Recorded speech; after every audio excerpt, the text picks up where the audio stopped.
اعوذ باللہ من الشیطان الرجیم بسم اللہ الرحمن الرحیم۔ پیارے بہن بھائیو السلام علیکم۔ آپ دیکھ رہے ہیں بن داؤد مساجد فاؤنڈیشن۔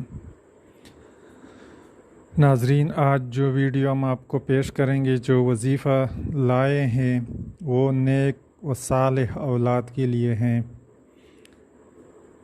نیک و صالح اولاد کے لیے بہت ہی زبردست مجرب وظیفہ ہے۔ جو بھی اس کو پڑھے گا انشاءاللہ اولاد نیک و صالح ہوگی۔ وظیفہ شروع کرنے سے پہلے جو لوگ چینل پر نئے ہیں وہ چینل کو سبسکرائب کریں اور بیل آئیکن کو بھی دبائیں تاکہ ہماری ہر آنے والا وظیفہ آپ کو بر وقت ملتا رہے۔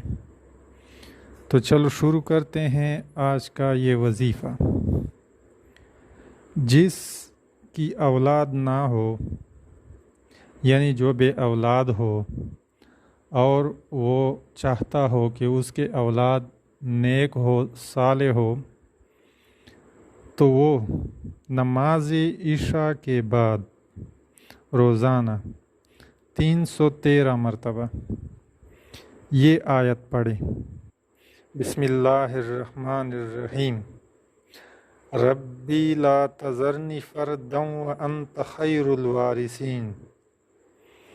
ایک دفعہ پھر سن لیجئے، نماز عشاء کے بعد روزانہ 313 مرتبہ ربی لا تذرنی فردا وانت خیر الوارثین 313 مرتبہ پڑھے، انشاءاللہ اولاد ہوگی اور وہ بھی نیک و صالح۔ ناظرین، اگر ویڈیو اچھی لگی ہو تو ویڈیو کو لائک اور شیئر کریں، اور بن داؤد مساجد فاؤنڈیشن جو مساجد بنانے کا کام کرتا ہے، اگر عطیات دینا چاہتے ہو یا اس کے ساتھ کوئی رابطہ کرنا چاہتے ہو تو پھر کمنٹ میں لکھیں، انشاءاللہ ہم خود آپ سے رابطہ کریں گے۔